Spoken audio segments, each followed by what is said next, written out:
भाई claw Grimes ने code के साथ ब्रेकअप कर लिया है और वो बन चुके हैं शिंजू। और शिंजू उसका एक ही मिशन है, उन लोगों को कंज्यूम करना जिनसे वो सबसे ज्यादा प्यार करते हैं। लेकिन इसका ये मतलब बिल्कुल भी नहीं है कि जो लोग शिंजू बने हैं वो लोग मर चुके हैं। बस बोरुतो और बाकियों को उनको बचाने का रास्ता ढूंढना है। अब तुम्हें आके कोई कंफ्यूजन ना हो, इसलिए सब शिंजूस के बारे में जान लो। पहली शिंजू है मत्सुरी, जो कि मोएगी का शिंजू वर्जन है और वो कंज्यूम करना चाहती है कोनोहामारू को। फिर आता है हिदारी, जो कि सास्के का शिंजू वर्जन है और वो कंज्यूम करना चाहता है सारदा को। तीसरे नंबर पे आता है बग, जिसका शिंजू वर्जन का नाम अभी तक पता नहीं चला है, लेकिन उसका टारगेट एडा है। लास्ट में इन सबका लीडर आता है जूरा, जिसका टारगेट नरूटो है। अब इन शिंजूस की पॉसिबल फाइट्स की बात करते हैं जो हमको फ्यूचर में देखने को मिल सकती है। सबसे पहले बात करेंगे मत्सुरी की, जो कि डिवावर करना चाहती है कोनोहामारू को। अब अगर कोनोहामारू से अकेले फाइट करता है तो वो नहीं बच पाएगा, क्योंकि देखो जिगन जब कोनोहा आया था उसने कोनोहामारू की बहुत बढ़िया वाली सुताई करी थी, वो भी बिना ज्यादा एफर्ट किए। अब ऐसा हो सकता है कि कोड के थ्रेड को देखते हुए कोनोहा ने अपनी फायर पावर बढ़ाई होगी और सब लोगों ने ट्रेन कर करके थोड़ा और पावरफुल सब लोग हो गए होंगे। लेकिन फिर भी जब तक कोनोहामारू ने कुछ ड्रेस्टिक इंप्रूवमेंट नहीं किया होगा, उसका अकेला फाइट करके बचने के कोई चांसेस नहीं है। मोएगी मत्सुरी बनने से पहले भी बहुत स्ट्रॉन्ग थी, वो वाटर स्टाइल और अर्थ स्टाइल में बहुत प्रोफिशिएंट थी और वो दोनों को कंबाइन करके वुड स्टाइल भी यूज कर सकती थी।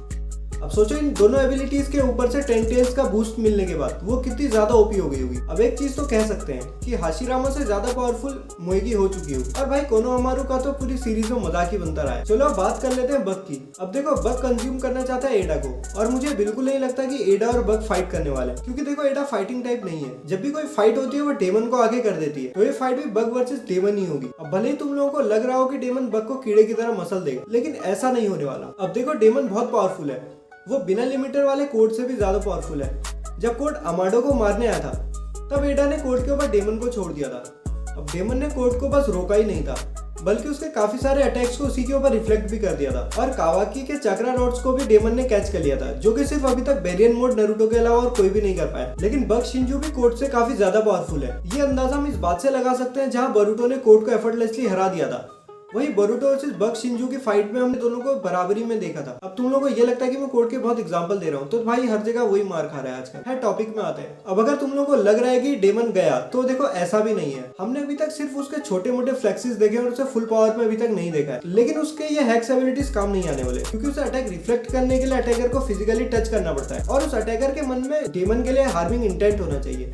अब ये तो हमने देख ही लिया कि बग शिंजू फास्ट है, तो उसको टच करना मुश्किल है और उसका टारगेट भी एडा है, जिसके लिए उसके मन में डेमन के लिए कोई भी इल इंटेंट नहीं आएगा। अब बचते हैं दो स्ट्रॉन्गेस्ट शिंजू, हिडारी और जूरा। अब देखो हिडारी का टारगेट सारदा है और ये 1 वर्सेस 1 बैटल बिल्कुल नहीं होने वाली, क्योंकि देखो बोरुतो सारदा को अकेले फाइट नहीं करने देगा। उसने सास्के को प्रॉमिस किया है कि वो सारदा को प्रोटेक्ट करेगा और प्रॉमिस रखने के मामले में वो नरूटो जैसा ही है। साकुरा भी इसमें इंटरवीन कर सकती है अगर वो उस समय आसपास रही तो। लेकिन अभी के लेवल में देखो बोरुतो और उसकी फाइट के बीच में जो भी आएगा वो सिर्फ बोरुतो के लिए एक हिंड्रेंस बन के रह जाएगा। अब अगर हिडारी के पावर्स की बात करें तो अभी तक हमने उसे इतना एक्शन करते हुए नहीं देखा है, लेकिन उसने रसेंगन उजुहिको को नलिफाई कर दिया था चिदोरी से, तो तुम ये तो बोल ही सकते हो कि वो बेस बोरुतो जितना स्ट्रॉन्ग है और उसके पास 2 हाथ भी है। अब देखो सारदा टाइम स्किप में कितनी पावरफुल हुई है, ये अभी रिवील नहीं हुआ है, पर उसने मल्टीपल क्लॉ ग्राइम्स को टेक डाउन कर लिया था चिदोरी के साथ। अब अगर बात करें उसकी एबिलिटीज की, तो उसका मांगेक्यो शरिंगन एक हैक्स हो सकता है, क्योंकि उसने उसे अलग तरीके से अनलॉक किया था और कोई ना कोई हैक्स एबिलिटी उसे जरूर मिली होगी। और हर मांगेक्यो शरिंगन की अपनी यूनिक एबिलिटी होती भी है। अब बोरुतो को भी अगर हिडारी को हराना है तो उसे कर्मसील से लेकर जोगान तक हर चीज का इस्तेमाल करना पड़ेगा, क्योंकि सास्के की सारी टेक्निक्स के साथ साथ हिडारी के पास टेंटेल्स का चक्रा भी है और वो क्लॉ मार्क्स को यूज कर सकता है टेलीपोर्ट होने के लिए। और देखो बग जहाँ शिनोबी भी नहीं था, फिर भी वो शिंजू बनने के बाद बोरुतो के हिट्स को बहुत अच्छे से टैंक कर ले रहा था,